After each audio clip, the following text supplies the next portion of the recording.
Olá, gente, tudo bem com vocês?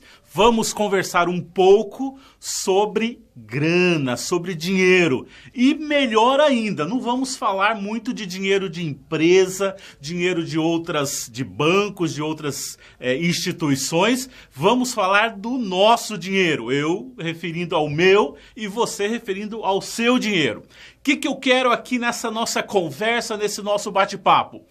Dar condições a vocês, dar ferramentas a vocês para controlar o dinheiro. O nosso dinheiro do dia a dia, aquele dinheiro recebido referente a salário, referente ao trabalho, referente também a uma aplicação financeira, referente a toda forma de remuneração que nós temos, tanto do capital quanto a remuneração do trabalho. Esse nosso objetivo, caminhar um pouco nesse sentido. E nós vamos já iniciar com uma explicação sobre o que nós vamos saber ao final dessa nossa conversa.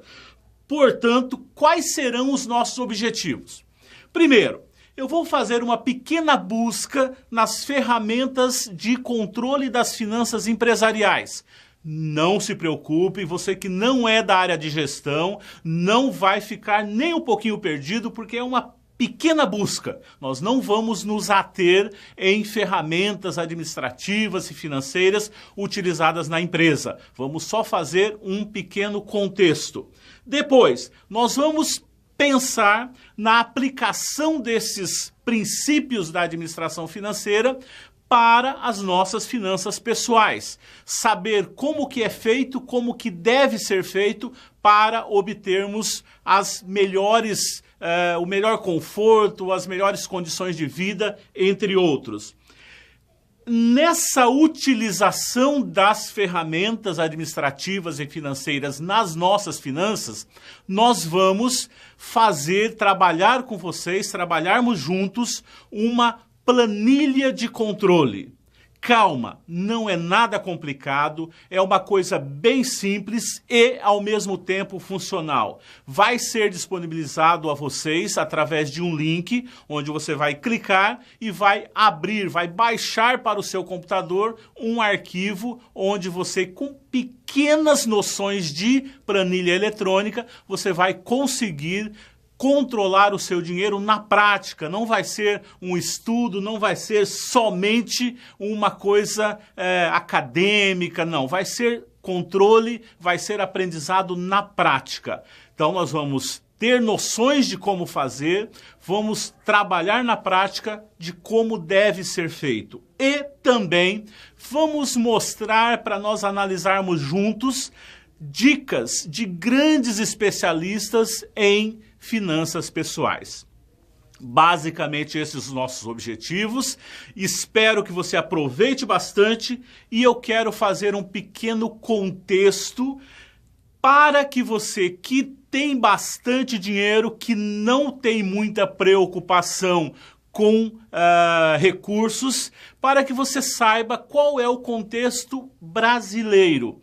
Para quem precisa de dinheiro emprestado, para quem precisa de financiar algum bem, qual é o nosso cenário hoje? Já foi bem pior.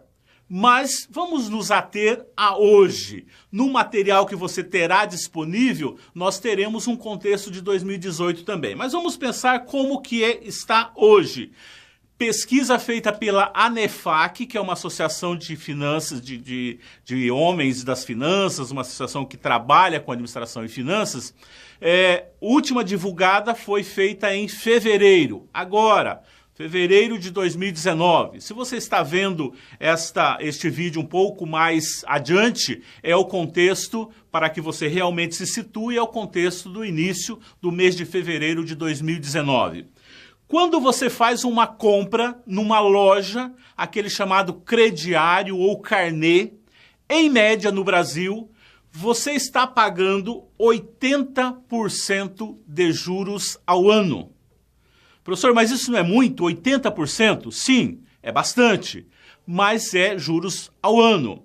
Isso equivale a aproximadamente 6% ao mês. E aí você vai me perguntar, professor, mas as lojas anunciam assim, compre aqui em 12 vezes sem juros. Não é verdade isso? Já passou por você? Você já comprou isso? Já fez isso? Olha só, normalmente nas compras a prazo, muito embora a divulgação comercial, o marketing possa ter algum atrativo diferente, algum contexto, que não estou dizendo que é uma inverdade, pode até naquele produto, naquele momento ser a realidade, mas mesmo que você compre com uma condição sem juros, com o compromisso de ir à loja todos os meses, fazer o pagamento daquele seu parcelamento, você vai ser induzido a comprar mais, a ver produtos e gerar em você necessidades que você não tem. Veja comigo, onde está o caixa e o atendimento ao cliente ou crediário de uma loja? Está bem próximo da porta de entrada? As que eu já vi, não foram poucas, não estão. Sempre estes atendimentos vai estar no último andar, se a loja tem mais andares, ou pelo menos nos fundos do primeiro andar, se for o único. Por quê? Para que você volte à loja para fazer o pagamento e crie em você a necessidade de comprar mais alguma coisa. Então, mesmo que seja verdade a informação que você vai comprar sem juros, não é uma boa ideia comprar a prazo. Começamos por aí. Você já está percebendo como que é o custo do dinheiro no Brasil. Mas vamos para uma outra informação, também da ANEFAC, na pesquisa agora recente. Se você tiver um limite no banco, o banco te diz, olha, você é um cliente muito bom e eu quero dizer que você tem um limite, além do seu saldo, você tem um limite para sacar de R$10.000. A utilização desse limite, a utilização desse saldo negativo, também chamado de cheque especial, por muitos ainda, custa, ou custava pelo menos há pouco tempo atrás, 276,45% ao ano. Assustou?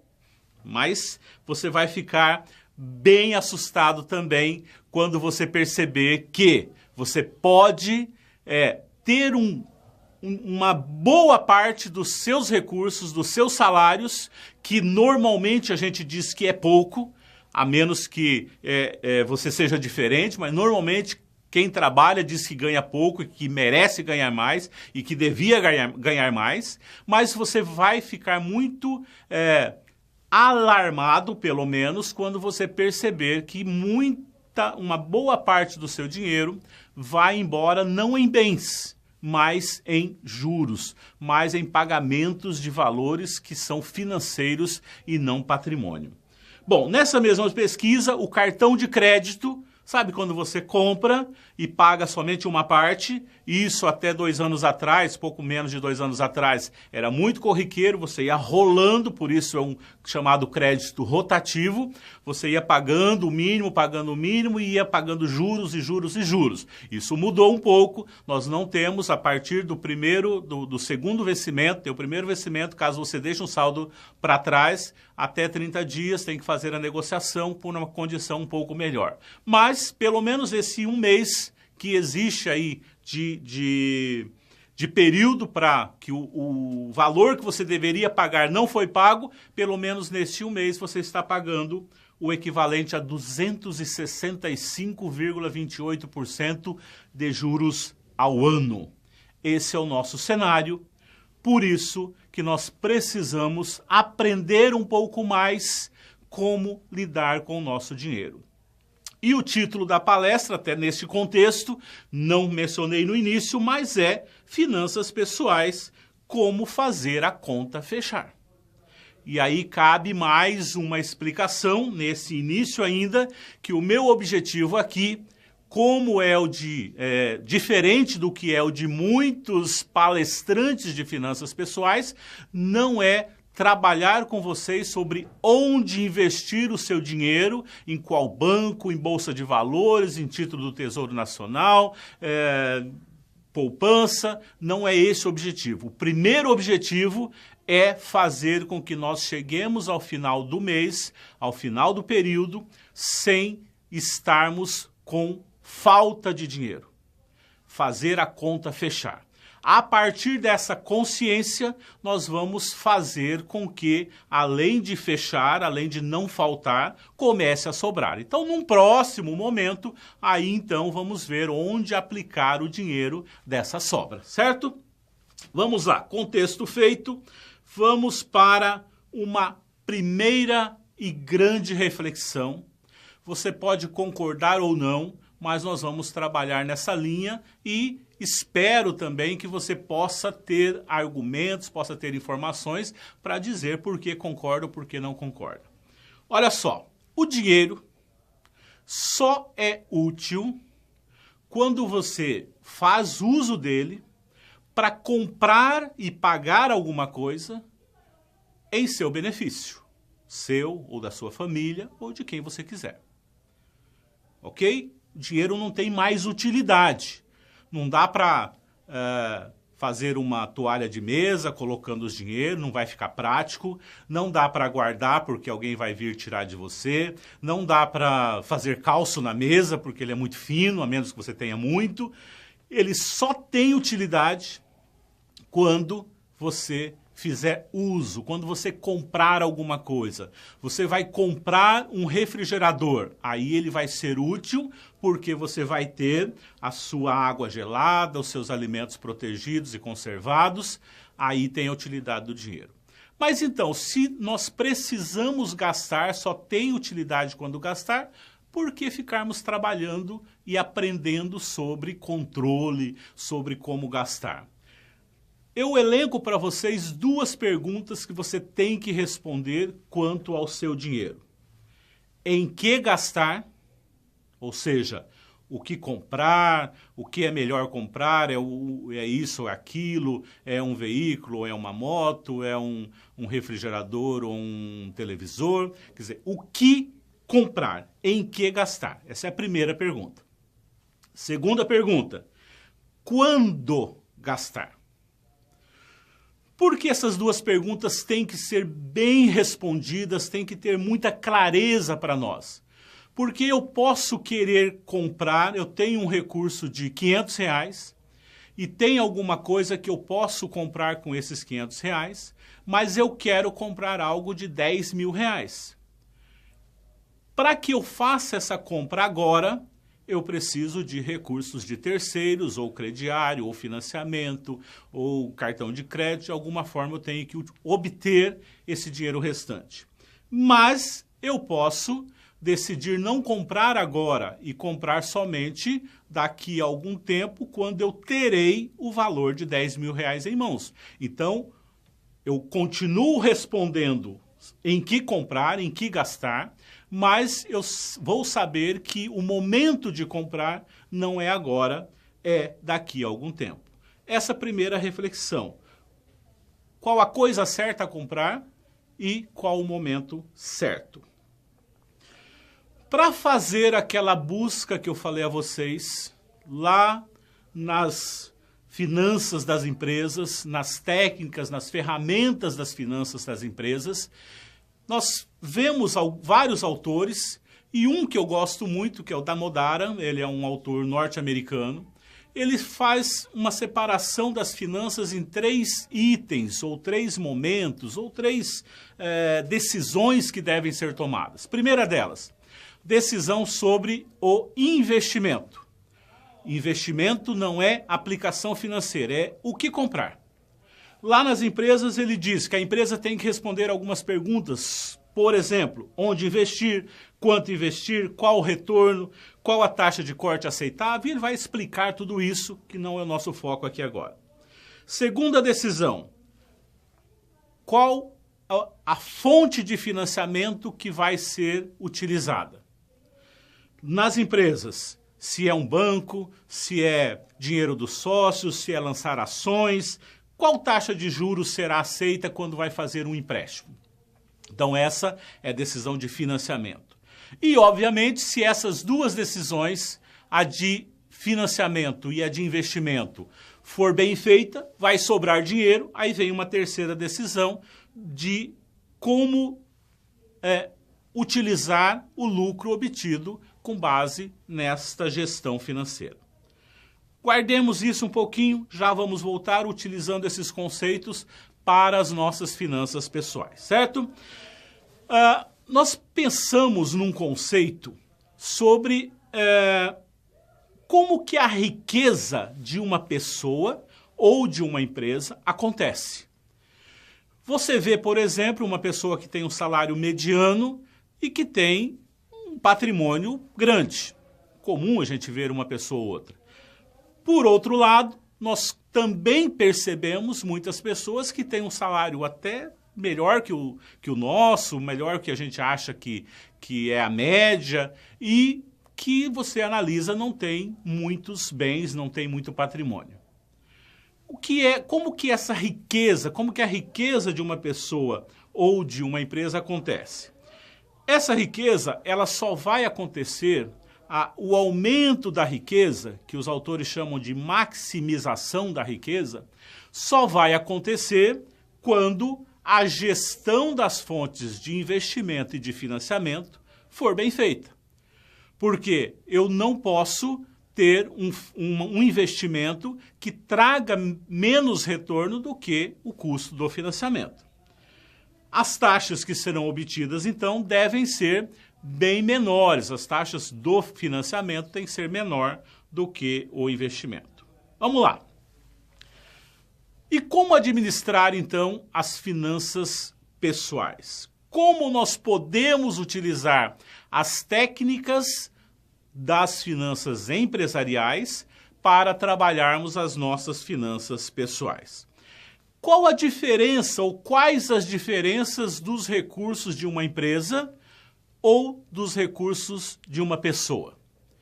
Pensando na minha pessoa, a diferença é que os recursos das empresas são muito maiores do que os meus. Não sei qual é a sua situação, não sei como é que você está nesse cenário. Mas, pelo menos, quanto a mim e algumas outras pessoas que eu conheço, nós temos muito menos volume de recursos e muito menos movimentação de recursos. Então, é um volume menor e uma movimentação menor. Mas o cuidado com o controle não muda muito. Nós precisamos saber se o banco está cobrando as taxas corretas, caso nós tenhamos uma conta bancária e precisamos dela. Nós precisamos saber se aquilo que nós estamos comprando, seja no crédito, seja no crediário, se aquilo nós vamos ter recurso para pagar, se as taxas de juros informadas são as reais. Então, o controle não é muito diferente. É diferente o volume. Nós vemos também nas técnicas de administração financeira uma separação, isso é da administração de uma forma geral, é que nós precisamos trabalhar muito bem uma coisa que é feita em primeiro plano, em primeiro lugar, num primeiro momento, que é o planejamento. O que é o planejamento e o que é você fazer uma gestão sem planejamento? Você não vai saber para onde você quer ir, porque você não planejou. E se você não sabe para onde você quer ir, como já disseram alguns autores, alguns pensadores, qualquer lugar que você chegar vai estar errado, porque você não sabe para onde você quer ir. Então, o que nós precisamos pensar? Alguns conceitos sobre planejamento. Aqui eu não quero que ninguém confunda, principalmente os que são de outras linhas de pensamento quanto a crenças, que eu estou fazendo uma busca, querendo fazer algo aqui que você mude de fé, mude de crença, não é isso. Eu fiz simplesmente uma busca de alguns textos que alguns autores escreveram há muito tempo atrás e que estão elencados na Bíblia, mas não vou aqui fazer nenhum contexto evangelístico ou religioso. Primeiro texto que diz aqui, está em Provérbios 21:5. Os planos, olha só a frase, Os planos do diligente conduzem à riqueza, mas muita precipitação leva à pobreza. O que nós podemos aprender? O que a gente pode pegar desse contexto? O que é diligente e o que é precipitação? Ser diligente é ter uma visão de quem está analisando as coisas e não fazer aquilo por impulso. Então, os planos do diligente, agir diligentemente, fazer as coisas de forma pensada. Meu pai já dizia isso, pense antes de fazer. Isso é muito importante. Por outro lado, a precipitação leva à pobreza. O que é precipitar? É comprar por impulso. É ir no supermercado com fome. Você vai comprar o dobro do que se você for alimentado. Bobeira, bobagem, faz sentido ou não? Tenta fazer o teste. Isso é muito verdade na prática. Então, não ser precipitado é não comprar sem primeiro analisar. É não ir ao shopping sem nenhum objetivo. Ah, eu vou para passear. Não, você vai ao shopping para comprar, para ir no cinema, para ir no parque se tiver, para ir na alimentação. Você não vai ali, não tenho o que fazer, vou para o shopping. Shopping não é praia, shopping não é lugar de passear simplesmente. Que não me ouçam as administradoras aí dos shoppings, né, que eles tentam vender uma imagem diferente. Segundo conceito, já está um pouco mais recente, mas há quase 2000 anos atrás, em Lucas 14, 28, o endereço é só para que se você quiser conferir, vai lá. Se um de vocês, aqui um texto bem mais atualizado, se um de vocês quer construir uma casa, primeiro, senta com calma, calcula e verifica quanto vai custar para ver se o dinheiro dá. Tá errado isso? Concorda? Tá certo isso? Se você vai fazer alguma coisa, você não tem que planejar com cuidado, certo? Tem nenhum efeito religioso isso aqui. Depois, não fiqueis devendo nada a ninguém, a não ser a sua consideração, o seu amor, o seu respeito. Isso está em Romanos 13, 8. Tratando de planejamento por uma ótica de autores que nós não conhecemos, não são autores atuais, mas que faz muito sentido quando você vai formar esse conceito sobre finanças. Um pouco mais sobre o dinheiro agora com enfoque nas dívidas e não com enfoque no planejamento. O amor ao dinheiro é a raiz de todos os males. Já ouviu isso? Isso é verdade, está escrito em 1 Timóteo 6,10. Normalmente a gente ouve esse texto, muita gente fala, até mesmo sem saber onde que está escrito, e qual é a dificuldade ou que nós normalmente não levamos em conta quando a gente vê esse texto. A palavrinha escrito amor, o foco, a atenção, a sua energia, onde que está? O amor ao dinheiro é a raiz de todos os males, não é o dinheiro. É você fazer tudo na vida em busca de dinheiro, sem considerar as pessoas, sem fazer aquilo que para você mesmo é relevante ou não, porque você está com o foco no lugar errado. Outro contexto que está em Eclesiastes 5:10, quem ama o dinheiro, preste atenção comigo nesse pensamento aqui, nesse texto. Veja se você já viveu isso ou conhece alguém que já viveu isso. Quem ama o dinheiro nunca terá o suficiente. Quem ama a riqueza nunca ficará satisfeito. Isso também é ilusão. Por que quem ama o dinheiro nunca terá o suficiente? Porque não existe um montante suficiente, porque o amor está focado no dinheiro, a atenção está focada ali, então ele vai querer, ao invés de comprar alguma coisa para a sua satisfação, para o seu conforto, para o seu benefício, o que ele vai fazer? Eu preciso guardar, e aí não tem limite. Por outro lado, quem ama a riqueza que é a mesma coisa, nunca ficará satisfeito. Por quê? Porque já deve ter ouvido essa frase também. Quanto mais tem, mais quer ter. Já ouviu isso? Ou será que sou só eu que ouvi essa frase?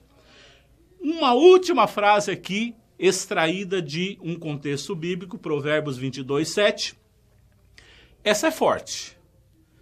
Já presenciei, já vivenciei isso, tenho relatos e tenho situações que eu pude verificar isso, por isso que eu trouxe. De repente, no primeiro momento, para você não faz sentido. Diz o seguinte: o rico domina sobre os pobres, e o que toma dinheiro emprestado é escravo do que empresta. É forte. Você entendeu?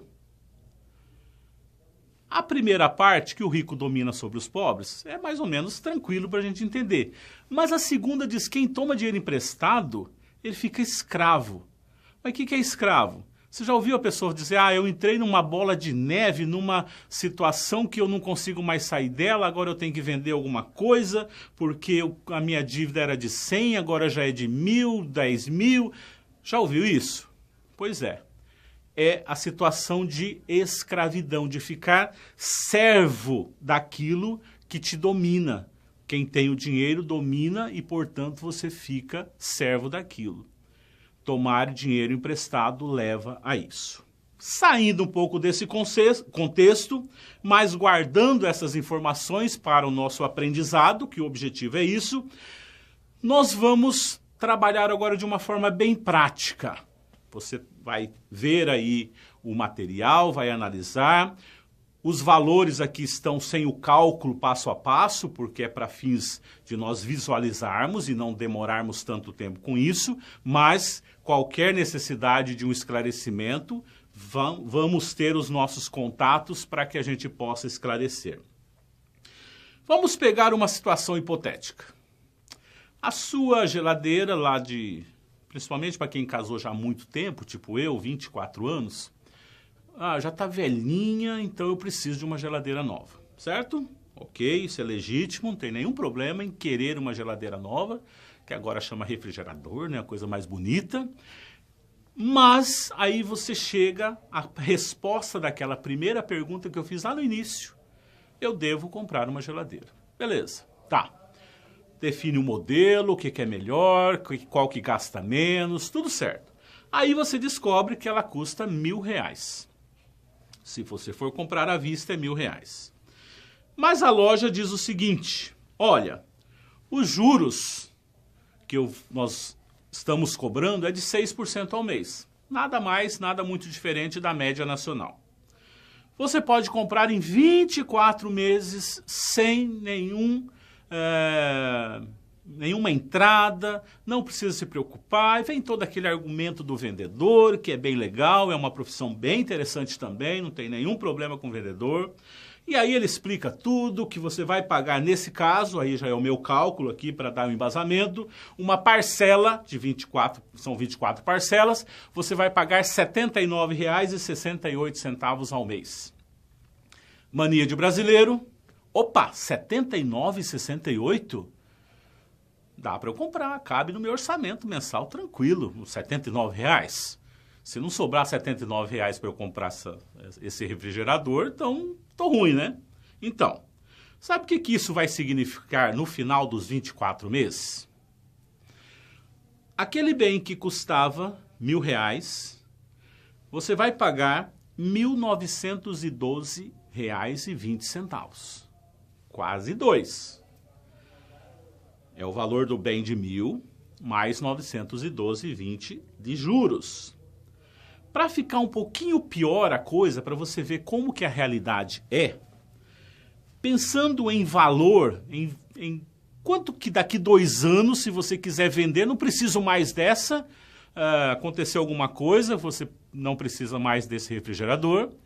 Qual que vai ser a situação daqui 2 anos? Bom, você vai ter uma aproximação, aproximadamente esse bem vai desvalorizar em termos de valor de venda 20% ao ano. Isso é levantamento também, isso é o que acontece na prática. Então, se você daqui 2 anos não precisar mais dela, você vai vendê-la, vai conseguir vendê-la por R$600. Porque já se passaram 2 anos, perdeu 20% num ano, mais 20% no outro, ok? Bom, com isso, você vai obter um retorno pela venda de R$600. E você pagou quanto na geladeira mesmo? R$1.000? Não, R$1.912,20. Portanto, quanto que, não vou dizer quanto você perdeu, eu vou dizer quanto você pagou, quanto que foi o seu custo por ter o conforto desse refrigerador durante 2 anos. 1.912 menos R$600, 1.312,20. Você gastou, pagou 1.912,20 e vai receber de volta, na possibilidade de uma venda, vai receber R$600. Portanto, houve um custo de 1.312,20 pelo uso do refrigerador durante 2 anos. Se você tivesse esperado um tempo para ter o dinheiro todo, você teria pago somente R$1.000 e aí o seu prejuízo, a sua despesa, o seu gasto seria bem menor, ok? Basicamente a metade. Para quem diz assim, mas uma geladeira eu fico 2, 3 meses economizando e eu vou lá e compro à vista sem nenhum problema. Tá fácil de resolver esse custo. Então vamos pensar em um veículo, um pouquinho mais caro, né?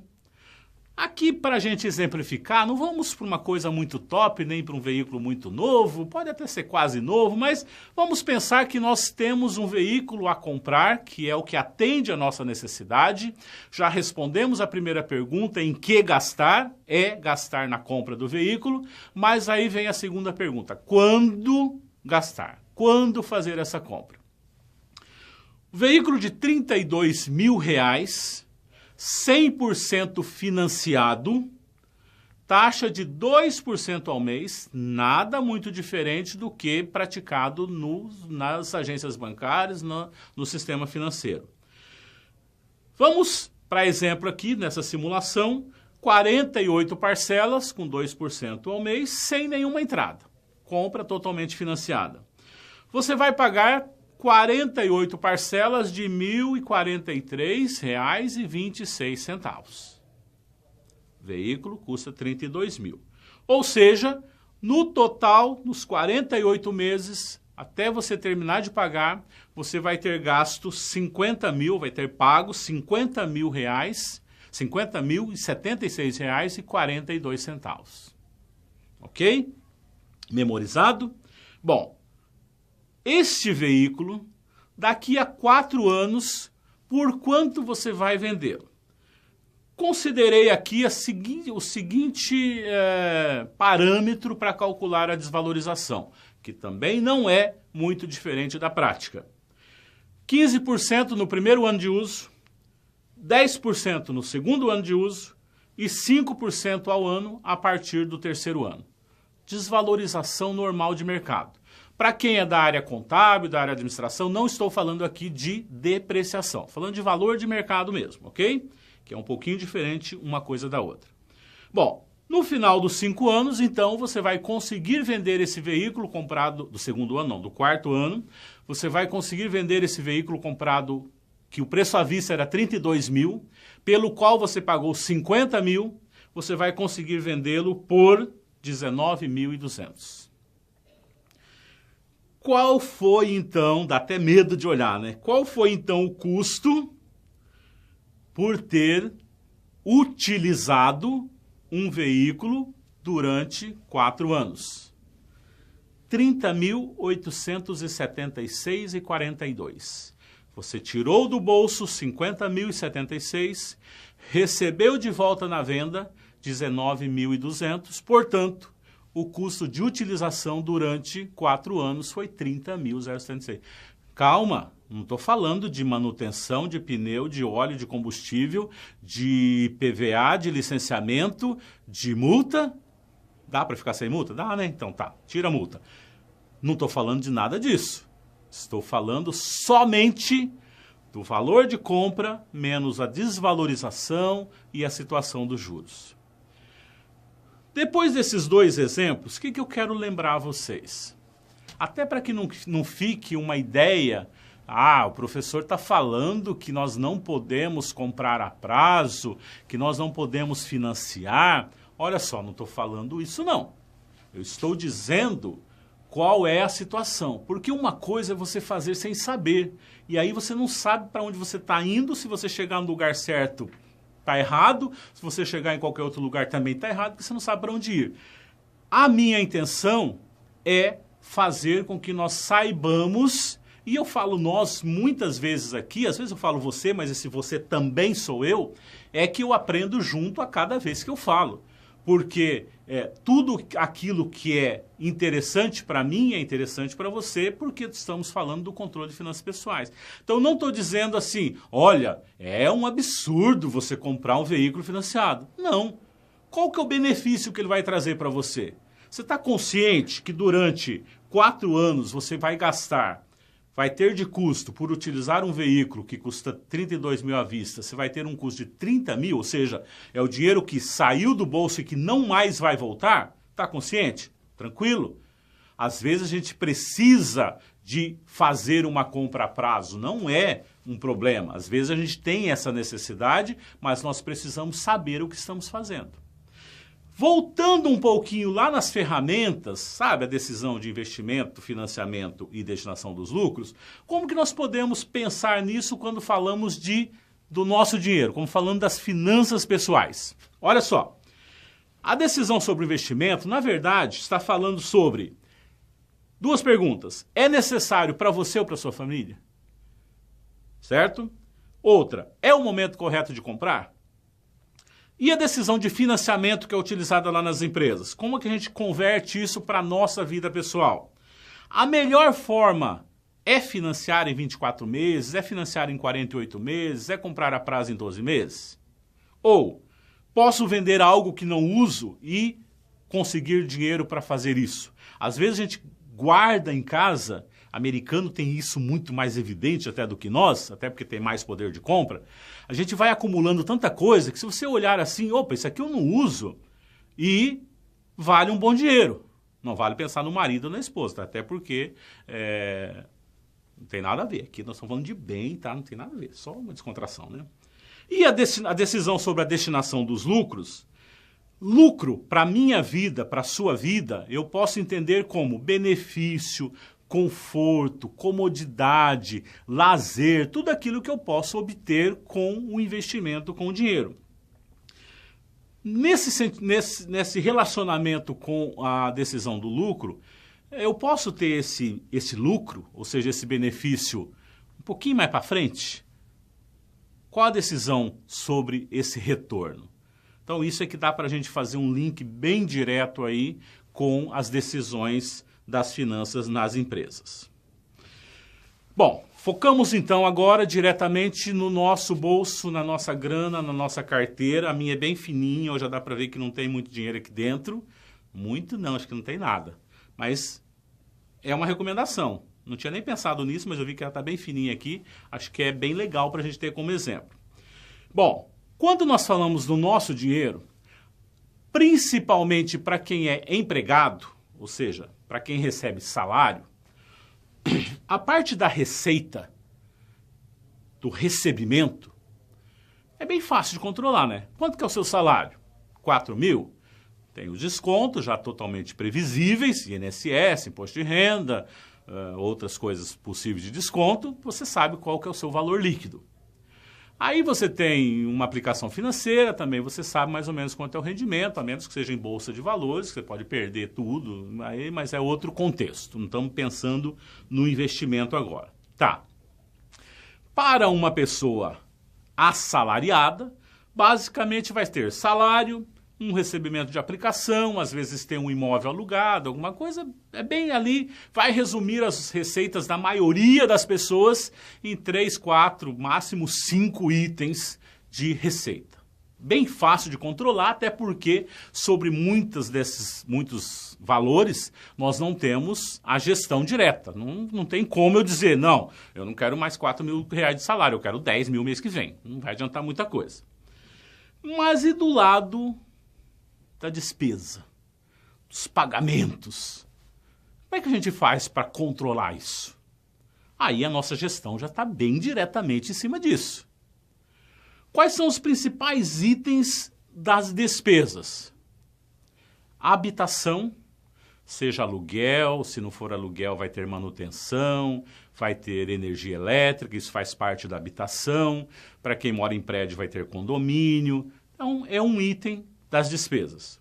Saúde, plano de saúde, se não tem plano de saúde, quando precisa vai ter que pagar, se não pagar vai ter que ter tempo para buscar o serviço público de saúde, mas temos um gasto com saúde, mesmo que gastemos pouco, um pouco sempre vai ter. É um remédio aqui, outro ali. Alimentação é um item de despesa muito importante. Para quem controla bem a alimentação, sabe como é que custa, quanto que dá para diminuir, às vezes trocar um item por outro é interessante, são algumas dicas. Educação. Muitas pessoas deixam esse item lá para o final da lista, né? Educação vai fazer sempre, não é em alguns casos, vai fazer sempre com que você esteja preparado para ganhar mais. Ah, mas eu terminei faculdade, fiz pós e não sei o quê, fiz um monte de curso e meu salário até hoje não aumentou nada. Você está preparado, se você estudou direitinho, você está preparado. Pode ser que a oportunidade não tenha chegado. Não sou muito bom em português. O que eu quero dizer com isso? Sorte é quando uma oportunidade encontra uma pessoa preparada. Então, você estando preparado, tendo gasto com educação o suficiente para que você aprenda, você vai ter a possibilidade de um aumento de rendimento, uma situação melhor. Depois, temos gastos com transporte, seja ônibus, trem, metrô, ou veículo, ou moto, ou bicicleta, sempre vai ter um gasto. Cultura e lazer, vamos ter os gastos financeiros, que são os juros, que é evitável, e aí vai ter outros, você pode estar pensando aí um monte de outros gastos, né? Beleza, mulher que tem o salão de beleza, tem gasto com cosméticos, com perfume, homem também tem, mas a mulher gasta mais, e aí vai uma série de itens. Bom, como fazer para controlar isso? Como fazer para você ter a sua situação na mão? Você pode me dizer, professor, eu quero gastar todo o meu salário, ou metade dele, em barzinho, churrasco, sei lá, balada. É decisão sua, eu não tenho nada a ver com isso. Mas você deve estar consciente disso. Uma forma de controlar, vários autores falam disso, é nós dividirmos as nossas despesas, classificarmos em 3 grupos, pelo menos 3 grupos. Quais são esses grupos? Despesas essenciais. O que são despesas essenciais? É aquilo que não dá para cortar. Não tem jeito. Você tem que viver, para viver você precisa morar, para viver você precisa comer, para viver você precisa vestir. Então você não tem como eliminar essas despesas. Elas são essenciais. Tem relação direta com a sua vida. Ok? Despesas necessárias. Precisa. É muito bom. Fica muito melhor. Mas dá para reduzir. Um ou outro caso dá para cortar também. É administrável. Terceiro grupo, supérfluas. E aí, hein? Dá para ficar sem aquilo que essa classificação aqui é de cada um. Eu não tenho nenhum direito de dizer, olha, para a Cristina essencial é isso, supérfluo é aquilo. Cada um tem o seu. Aquilo que você classificar como supérfluo, o que fazer com ela? é aquele grupo que nós podemos mexer sem causar muito transtorno, sem com que a gente diga, opa, mas e agora, hein? Eu tirei essa despesa, agora está faltando isso, está faltando aquilo, estou sem ânimo, estou não sei o quê. A supérflua não, a supérflua é aquilo que você classifica como eliminável, como reduzível. Então, não precisa daquilo. Tem uma planilha que vai nos auxiliar muito nisso, que é uma planilha que vai estar toda a classificação, e eu disponibilizo essa planilha, está no link, mas se você quiser já anotar aí agora, antes de ver qualquer outro material, o site é www.manoel, que sou eu, .pro, de professor, mas é só pro.br. Esse é o site, controle.xls. Não é XLSX, é só XLS. É o Excel antigo. Digitando esse endereço, você vai baixar, ele já vai baixar automaticamente em alguns provedores, em alguns navegadores, em outros ele vai pedir para você confirmar. Você vai ter uma planilha onde você vai controlar. Nessa planilha, além de ter todos os campos das receitas, das despesas, alguns exemplos já, está toda com fórmula. Inclusive as células das fórmulas estão trancadas, você não vai poder mexer, porque de repente você não tem muita habilidade em alterar uma fórmula e depois não consegue arrumar de novo, então já está tudo travada. Então você vai fazer o seu planejamento, tem duas colunas de valores, uma coluna que é para a sua previsão, que é para aquilo que você planejou para o mês seguinte, técnica administrativa do planejamento. E a outra coluna é para a realização, ou seja, aquilo que você está gastando. Qual é a ideia? Termina, antes um pouco de terminar o mês, vai lá e coloca qual que é a minha previsão para o mês seguinte. Receita será tanto, despesa com isso é tanto, com alimentação, com veículo, relaciona tudo, tem a sua expectativa. Depois, iniciou o mês seguinte, aí você começa fazendo o lançamento daquilo que você vai gastando. Quando chegar no final do mês, você vai ver se você planejou mais e gastou menos, ou planejou menos e gastou mais. Você vai ter um retrato daquilo que aconteceu no mês.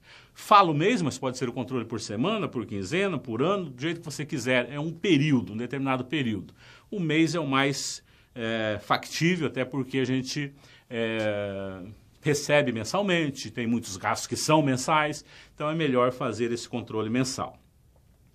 De posse dessa planilha em mãos, você vai começar a brincar com ela, vai começar a fazer simulações e aí aprender com ela. Tem um pensamento, uma frase do Will Smith que, para mim, é bem significativa. Ele diz o seguinte, inclusive eu já vi essa frase creditada a outros autores, mas o que eu achei a referência mais original é do Will Smith. Ele diz que muitas pessoas gastam dinheiro que não têm para comprar coisas que não precisam, para impressionar pessoas das quais não gosta. Só mais uma reflexão.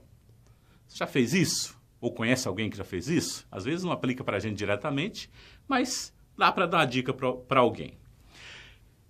Eu relacionei aqui, claro que não é a ideia totalmente minha, mas é uma busca em vários autores, em várias fontes, que diz o seguinte, quais são os sinais, alguns sinais, de que a pessoa está um tanto desorganizada no que diz respeito às finanças? São alguns sinais só. Vamos ver se aplica alguma coisa? Pessoa que anda normalmente com muito dinheiro, está desequilibrada financeiramente. Professor, dessa vez você foi fundo e está totalmente louco. Como que alguém que está com problema financeiro vai andar com muito dinheiro na carteira ou no bolso? É a pessoa que recebe um valor e anda com dinheiro no bolso. Primeira oportunidade, ele vai gastar todo aquele valor ou quase tudo e vai ficar sem nada de novo. É a pessoa que, por exemplo, ganha na loteria, na Mega Sena, na Telecena, na não sei qual cena, na quina, na quadra, no terno, na trinca, sei lá, um monte de nomes. Não conheço porque eu não jogo.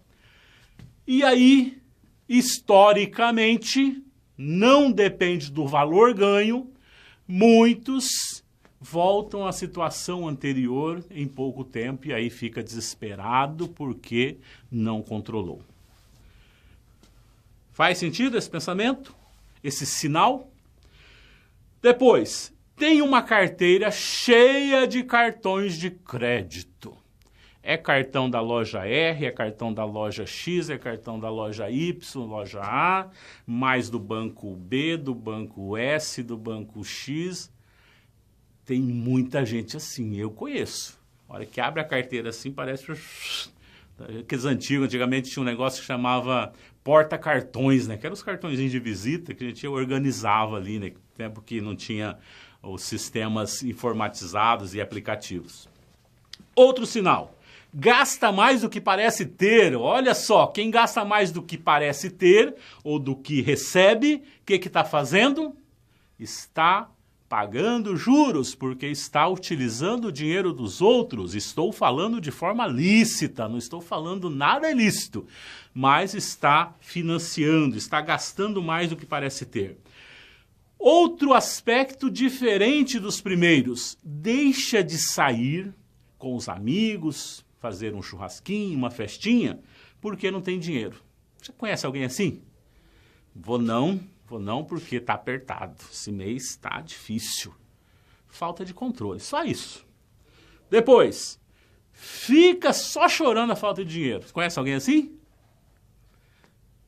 Olha, se eu não aumentar meu salário, não sei o que vai acontecer comigo. Daqui a pouco vamos ver algumas dicas de especialista que vai ficar bem claro isso. Tudo o que faz é pensando no dinheiro. Seja positivo, seja para receber ou para ganhar, tudo o que faz está pensando no dinheiro. Vamos a algumas dicas gerais sobre recursos, sobre finanças. Evite comprar por impulso. Evite mesmo. Essa é a primeira regra para uma boa saúde financeira. Evite comprar porque viu e achou legal e não analisou e comprou e depois vai se arrepender, às vezes não tem mais jeito. As trocas são muito complicadas, né? Trocas e devoluções, às vezes tem regras. Segunda dica, evite comprar a prazo. Para quê? Para você eliminar suas despesas financeiras. Se você não pagar juros, não pagar acréscimos por comprar a prazo, o que vai acontecer? Tudo que você gastar está representando o seu dinheiro e não está representando juros. Ah, você vai ter uma vida mais modesta? Pode ser agora, mas você vai estar mais planejado para depois. Leve pouco dinheiro no bolso, aí eu brinco, principalmente se você andar com alguém que tem muito dinheiro no bolso, né? Mas, brincadeiras à parte, nunca ande com muito dinheiro. Priorize pagamentos à vista. Olha só, ande com pouco dinheiro, mas priorize pagamento à vista. O que quer dizer isso? Gaste pouco, compre pouco. Se for comprar a prazo, se não tiver jeito, for comprar a prazo, prefira o cartão de crédito, é mais fácil de controlar. Ah, mas cartão de crédito tem anuidade, anuidades são altas. Você pode ter a opção de não ter o cartão de crédito. Mas se tiver, priorize a compra pelo cartão de crédito. Mas, sempre tem um mas, mantenha só um cartão, tá? Nada de pagar 200, 300 reais de taxas de anuidades. Ah, mas o banco divide em 12. Beleza, no final do ano você vai ter pago os 300 reais, os 200 reais, dependendo da bandeira do cartão, dependendo da sua negociação. Mas você vai ter um custo anual. Uma dica bem interessante. Se você receber um dinheiro extra, o que é um dinheiro extra? Presente, muito difícil, né? Alguém dar dinheiro pra gente, mas um prêmio de uma loteria, uma herança, algo que você não está esperando. Não tenha pressa de sair correndo gastar. Dinheiro não dá incômodo no bolso e menos ainda no banco. Se você receber algum dinheiro extra, o que você faz com ele? Crie ou, se você já tiver, aumente a sua reserva de emergência. Aumente o seu fundo de emergência e depois, com calma, você vai analisar o que vai fazer com ele. E uma última dica, que está aqui por último, não por ela ser menos importante, é simplesmente para abrir com evite comprar por impulso e fechar esse bloco de dicas com evite comprar despesas. O que é comprar despesas? Comprar alguma coisa, que normalmente são serviços, pelos quais você assume o compromisso por prazo indeterminado de pagar mensalmente.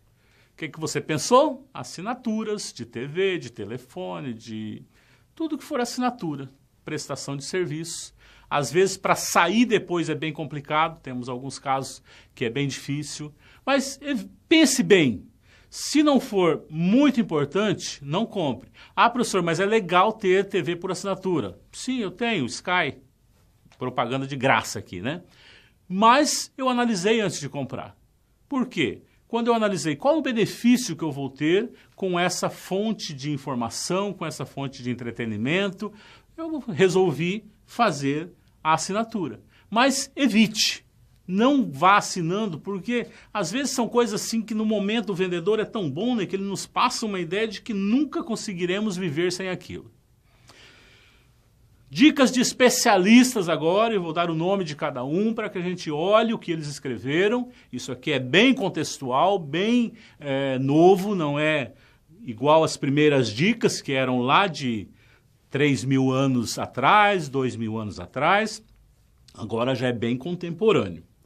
Olha só, a Georgina Santos, que é uma consultora financeira, ela diz o seguinte, já vamos começar com as dicas assim bem firme, nada de muito espetacular, mas bem firme. Ela diz que o ideal é que no final do mês, final do período, a pessoa consiga ter de 10% a 20% de economia sobre o seu salário. Ou seja, faça uma reserva de 10% a 20%. Você já ouviu alguém falar assim, olha, eu ganho R$1.000 por mês, salário mínimo, e eu não consigo guardar. Mas quando eu conseguir ganhar R$6.000 por mês, aí eu vou guardar R$2.000. Por quê? Porque eu vou ter bastante dinheiro.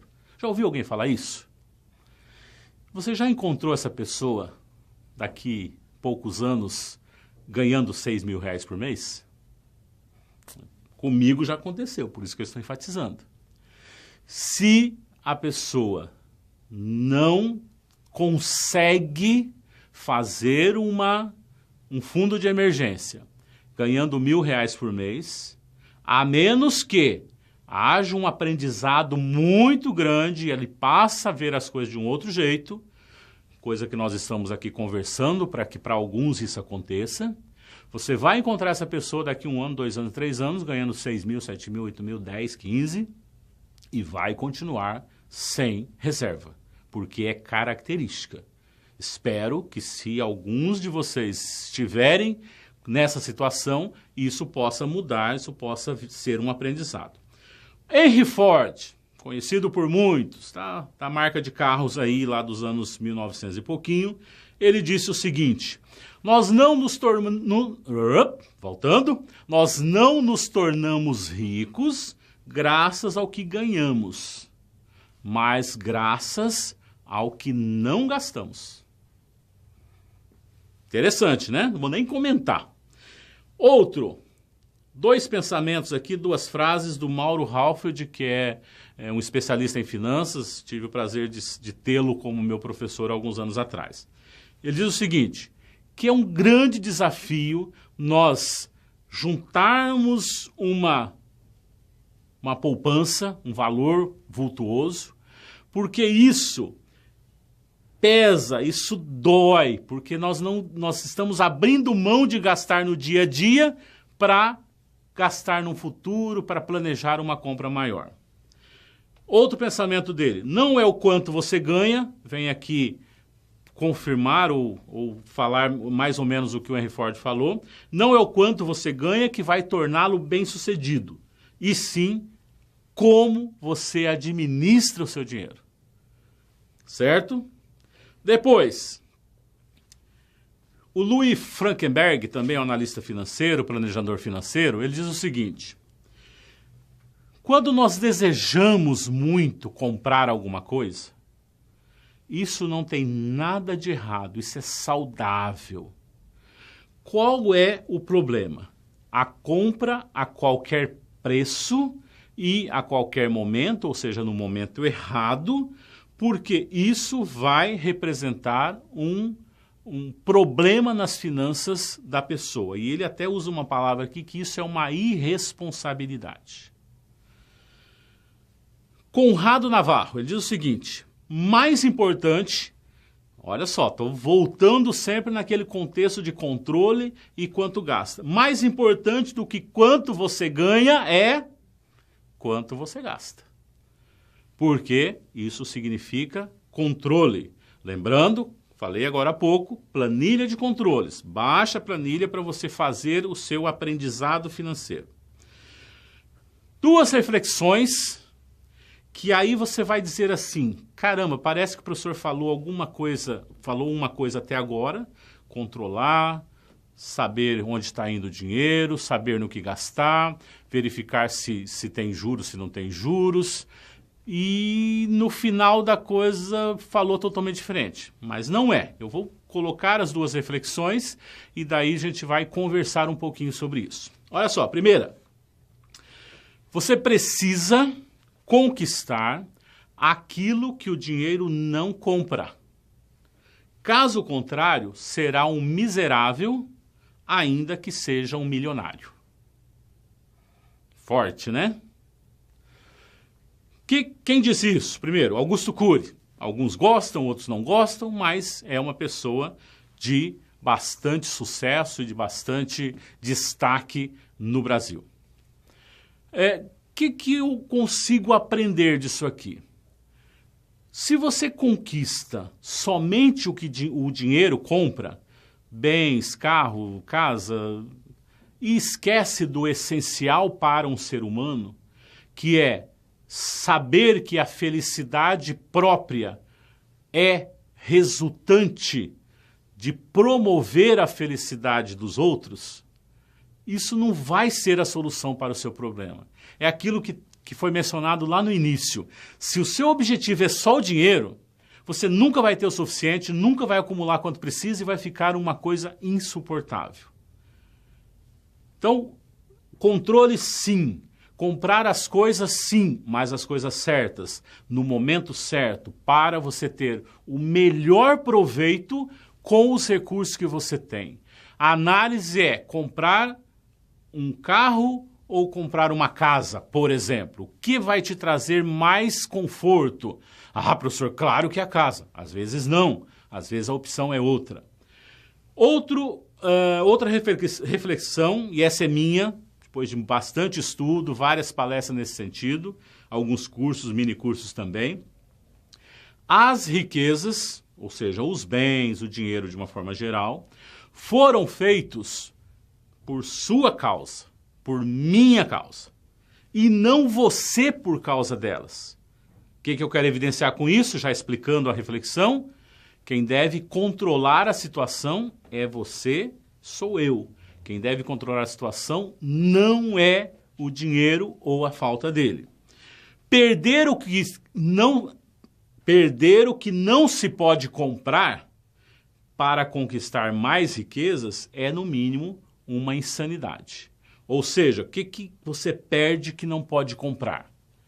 Felicidade, bem viver com as pessoas, a paz, tudo aquilo que nosso dia a dia vai nos demonstrar que é melhor eu estar bem do que eu ter dinheiro no banco. Tem muitas pessoas que falam aquela famosa frase que para mim rui nos ouvidos assim como algo que machuca.